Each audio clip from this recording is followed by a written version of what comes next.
Welcome back to part 2 of our deep dive into jump scares. In the first part, we explored the history of jump scares, the evolution of the jump scare, and the impact of technology on this popular horror trope.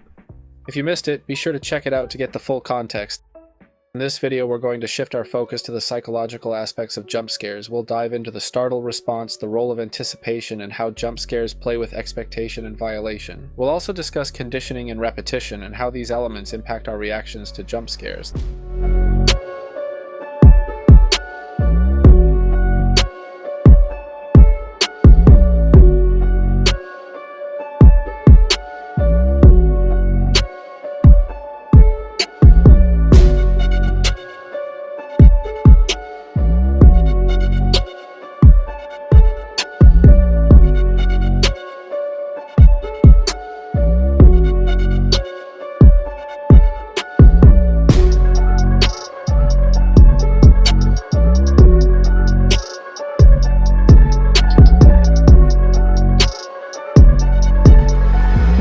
Jump scares are one of the most effective and widely used techniques in horror media, designed to elicit an immediate, intense reaction from the audience.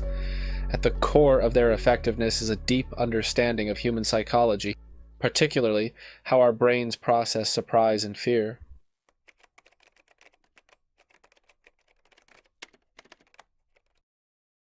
The foundation of any jump scare is the startle response, a reflexive reaction that is hardwired into our brains.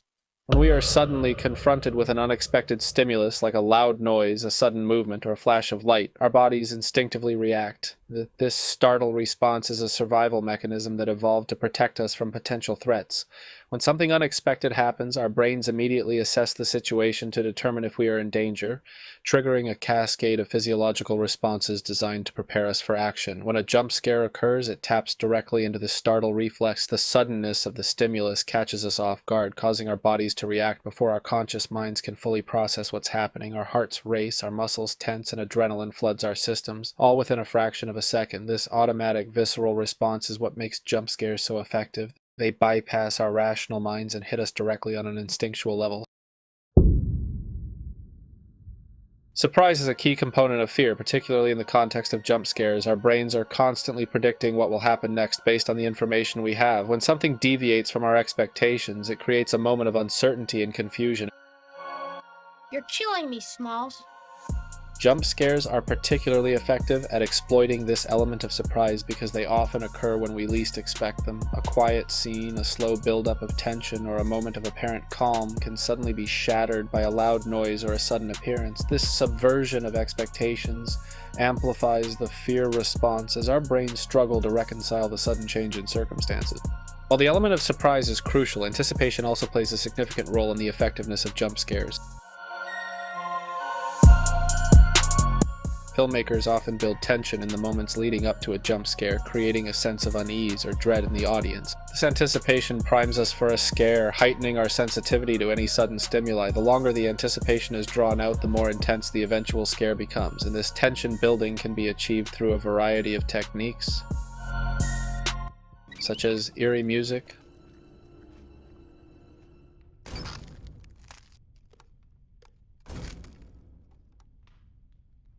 lingering camera shots,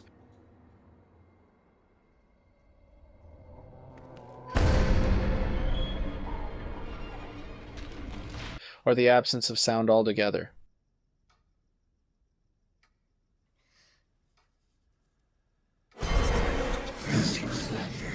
As the audience becomes more and more aware that something is about to happen, their anxiety levels increase. When the jump scare finally arrives, the release of this built-up tension results in an even more powerful reaction.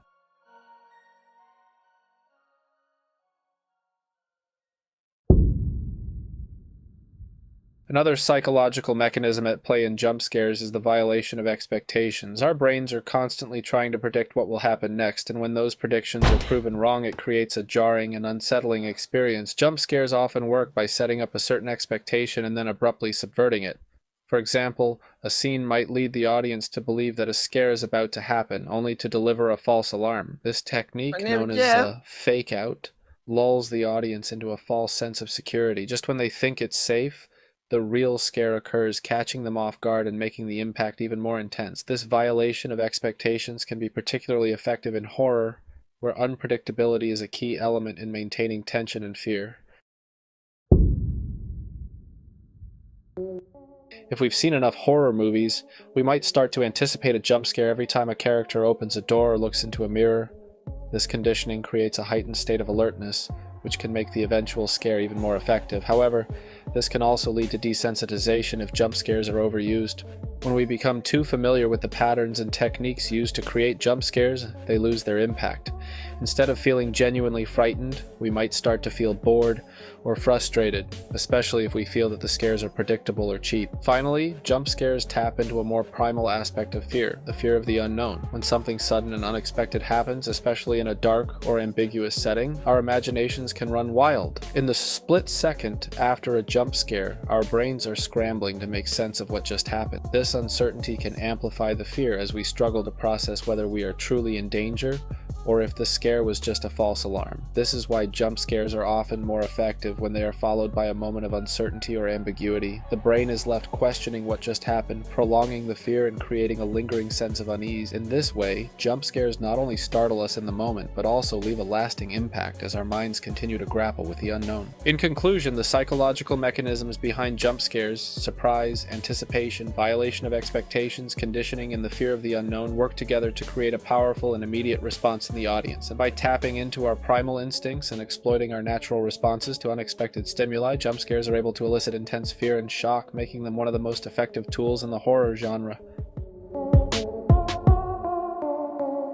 However, their effectiveness also depends on how they are used. When done well, they can be a terrifying highlight, but when overused or poorly executed, they can quickly lose their impact.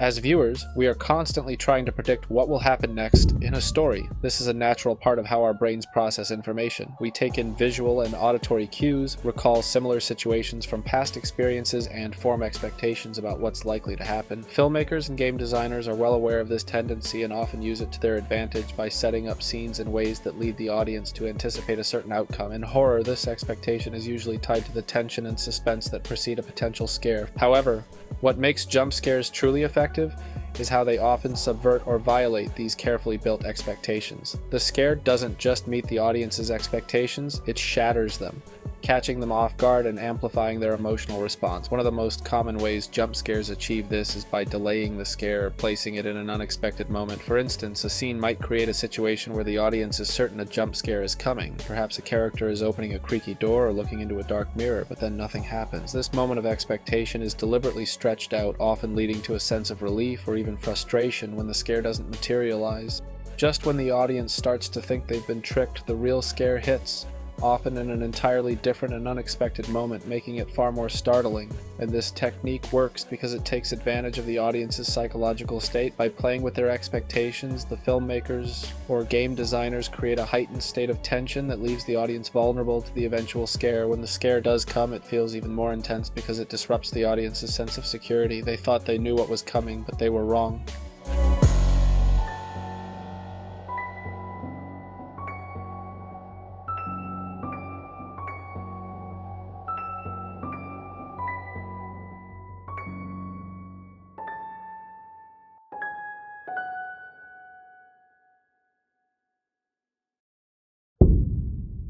Another common tactic is the use of fake-out scares. These are moments that appear to be building up to a jump scare but end up being benign.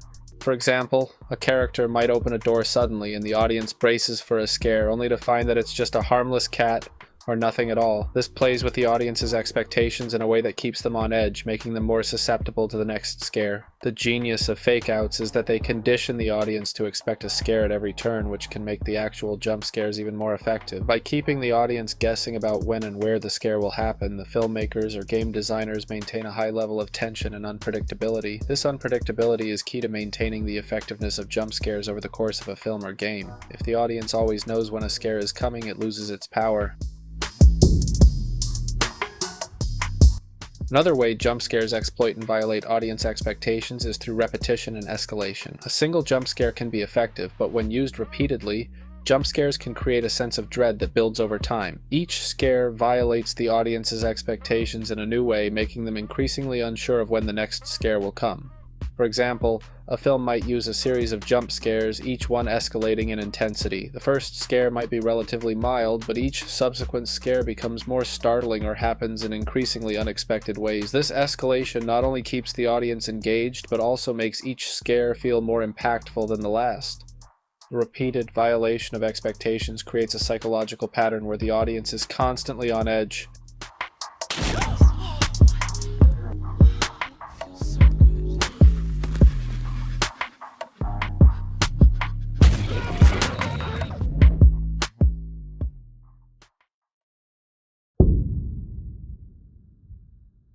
Jump scares are most effective when the environment or context in which they occur is unpredictable.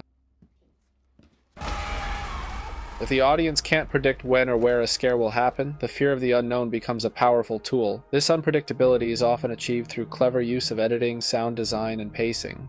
For example, a quiet scene might suddenly be interrupted by a loud noise. This unpredictability keeps the audience constantly on alert, making them more susceptible to the jump scare when it finally occurs. It's the violation of the safe, predictable environment that makes the scare so much more impactful. The audience's expectations are not just met, they're turned upside down, creating a powerful emotional response. Jump scares work by expertly manipulating the audience's expectations and then violating them in surprising and unexpected ways. By setting up a scenario where the audience thinks they know what's coming and then delivering the scare in a completely different way, filmmakers and game designers can create moments of intense fear that linger long after the scare has passed. This blend of anticipation, subversion, and unpredictability is what makes jump scares such an enduring and effective tool in horror storytelling.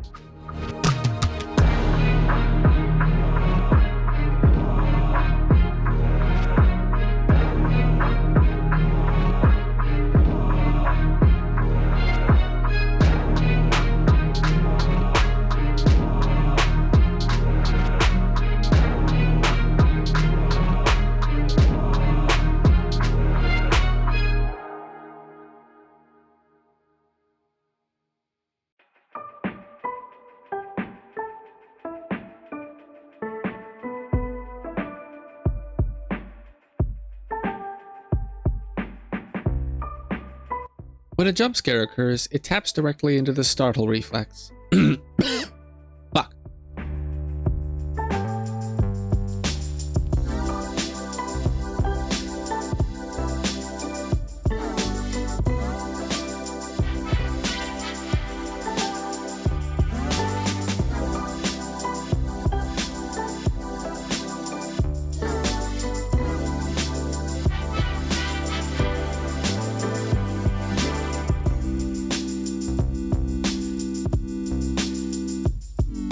Berries and cream, I'm a little lad who loves berries and cream.